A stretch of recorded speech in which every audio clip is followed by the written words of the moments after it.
26 जनवरी, 15 अगस्त और 2 अक्टूबर, ये 3 राजकीय अवकाश ऐसे होते हैं जिनमें सरकारी अधिकारी कार्यालय से छुट्टी नहीं कर सकते यदि वो झंडा फहराने की हैसियत से तैनात हैं, यानी हेड ऑफ द ऑफिस हैं किसी के भी, तो उन्हें झंडा फहराना कंपलसरी है। नहीं तो उनको उस कार्यक्रम में उपस्थित रहना, झंडे को सलामी देना या महात्मा गांधी के जन्म दिवस के कार्यक्रम में सम्मिलित होना, कार्यक्रम में कुछ बोलना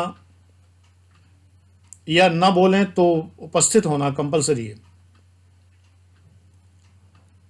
इन 3 अवसरों पर अनुपस्थिति इतनी बड़ी त्रुटि है कि उन्हें नौकरी से निकाला जा सकता है। एक अधिकारी जो बाद में भ्रष्टाचार में जेल गए, आईएएस अधिकारी, वो ट्रेनिंग के टाइम में उनकी कहानी ये थी, आईएएस की ट्रेनिंग के बाद वो जब जिले में पोस्टेड थे तो उन्होंने 15 अगस्त या 26 जनवरी पर ध्यान नहीं दिया और वो कार्यालय में उपस्थित नहीं हुए। डीएम ने उनके खिलाफ लिखा कि इनको भविष्य में किसी भी पब्लिक पोस्टिंग पर ना रखा जाए, ही डज नॉट डिजर्व। और उनके कलेक्टर बनने में बहुत देरी हुई, बड़ी मुश्किल से वो एंट्री एक्सपंज हुई उनकी। ये एक टेक्निकल शब्द है, एंट्री एक्सपंज होना, यानी जो एडवर्स एंट्री उनको मिली थी, इसे अंडरलाइन एंट्री कहते हैं। ये जो अंडरलाइन एंट्री उन्हें मिली थी, ये हाई कोर्ट, सुप्रीम कोर्ट करते करते उन्हें 10 साल लग गए। कलेक्टर बनने में 10 साल की देरी हो गई उन्हें। नौकरी भी जा सकती है, नौकरी से निकाला जा सकता है। प्रोबेशन पीरियड में पूरी तरह से 311 अनुच्छेद के अंतर्गत बिना कारण बताओ नोटिस दिए हुए नौकरी से निकाला जा सकता है। निकाला नहीं जाता ये बात अलग है। मैंने तो अपने अधीन क्लर्कों को निकाल दिया था ट्रेजरी में, अन्य अपराधों में, भ्रष्टाचार के आरोपों में। 311 का प्रयोग मैंने बहुत अच्छे से किया।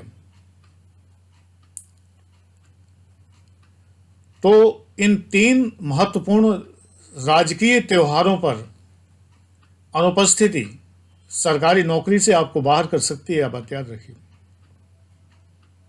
एक छोटी सी घटना बता रहा हूं। एक नियम यह है कि यदि आपको किसी कारण से कहीं बाहर जाना पड़े तो आपको ये त्यौहार यानी 26 जनवरी, 15 अगस्त और 2 अक्टूबर कहीं भी अटेंड करने पड़ेंगे और उसका एक प्रमाण पत्र आपको लेना पड़ेगा। लौट के आकर आप अपने कार्यालय में ये प्रमाण पत्र देंगे। यदि आप झंडारोहण अधिकारी नहीं हैं, झंडारोहण अधिकारी हैं, तो आपको सीवियर गंभीर बीमारियों की स्थिति में भले ही छूट मिल जाए, अन्यथा आपको छूट नहीं मिलती है। तो मैं प्रायः इन त्योहारों पर, मैं झंडारोहण अधिकारी जब नहीं था, जूनियर था, बाद में तो मैं हुआ, विजयनगर चेकपोस्ट का मैं इंचार्ज था, चेक पोस्टों का इंचार्ज था जब कानपुर में, जब गाजियाबाद में फिर सीनियर हुआ, चेक पोस्टों का इंचार्ज हुआ, मोबाइल स्क्वाड का इंचार्ज हुआ, यानी झंडारोहण अधिकारी हुआ, तब तो मैंने छुट्टी नहीं की, नहीं तो मैं घर जाया करता था। और पहली बार जब मैं घर गया 26 जनवरी को, तो जब झंडा फहराने का समय था सुबह, उसी समय एक गांव, मेरे ख्याल से जसवंत नगर के पहले पड़ा था कहीं पे, अब मैं नाम भूल गया, बहुत लंबे समय की बात हो गई। वहाँ पर एक मिडिल स्कूल था, कक्षा 8 तक का। हेडमास्टर साहब झंडा फहराने की तैयारी में थे। मैंने गाड़ी घुमाई, सड़क से नीचे उतारी और वहाँ पहुँच गया। नीली बत्ती, गाड़ी आगे नेम प्लेट लगी हुई, assistant commissioner, siren hooter driver बजा ही देते हैं ऐसे में थोड़ा सा। सारे लोग खड़े हो गए। मैंने परिचय दिया, मैंने कहा मैं आपके इस गणतंत्र दिवस कार्यक्रम में सम्मिलित होने आया हूं क्योंकि ये ज़रूरी है। बोले बिल्कुल बिल्कुल सर, हम जानते हैं, और हमें तो बैठे बिठाए वीआईपी मिल गया, आप तो चीफ गेस्ट हो गए हमारे। बच्चों के सामने उन्होंने परिचय दिया, मैंने बच्चों से बातें की, उनको उद्बोधन दिया, एक भाषण दिया। अपने साथ में चॉकलेट्स ले गया था, कम पड़े हालांकि, लेकिन उन लोगों ने उतने ही बांट बूंट के खा लिए, क्योंकि मुझे आइडिया भी नहीं था। चॉकलेट तो मैं घर ले जा रहा था मोहल्ले में बांटने के लिए। अगली साल से मैं 15 अगस्त 26 जनवरी उसी स्कूल में मनाता था। कभी कभी मैंने अपने कॉलेज में भी मनाई है, जब जल्दी घर से निकल लिया। जनता महाविद्यालय बकेवर में, जनता विद्यालय इंटर कॉलेज बकेवर में, एक साल अजीतमल में भी, हालांकि वो घर से दूर पड़ता था, विशेष करके वहाँ जाना पड़ा था। मैंने सदैव 15 अगस्त 26 जनवरी बाहर मनाई, प्रमाण पत्र लिया, कार्यालय में प्रस्तुत किया।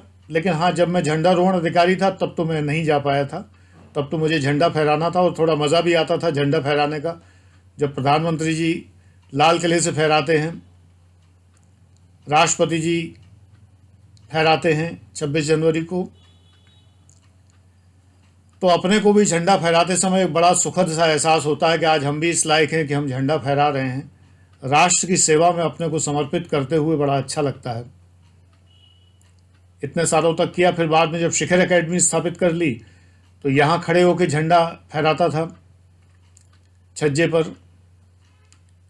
एक तरफ लड़के खड़े होते थे, एक तरफ लड़कियाँ खड़ी होती थी। मैंने मिक्स कभी नहीं होने दिए, चुपचाप भले हो लेते हो, अपनी जान में तो मिक्स नहीं होने दिए। लड़के लड़कियां झंडे को सलामी देते थे, जनगण मन गाते थे। तो बड़ी अद्भुत यादें हैं उस टाइम की। अब तो सिर्फ सुबह टीवी पे देखता हूं, जनगण मन पर खड़ा होता हूं, झंडे को सलामी देता हूं, फिर विश्राम की मुद्रा में आ जाता हूं। लेकिन सरकारी यादें भी बहुत हैं। आप लोग भी प्रॉपर दिशा में प्रॉपर मेहनत करिए तो ये यादें आपके साथ भी होंगी।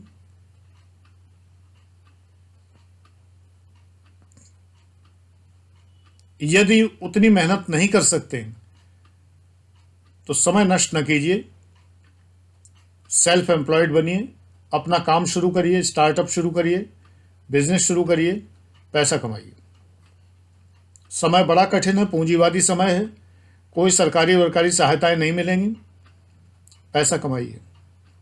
आप बुढ़ापा भी अपने ही पैसे के सहारे काटेंगे, किसी और के सहारे नहीं। सतर्क और सावधान। Thank you.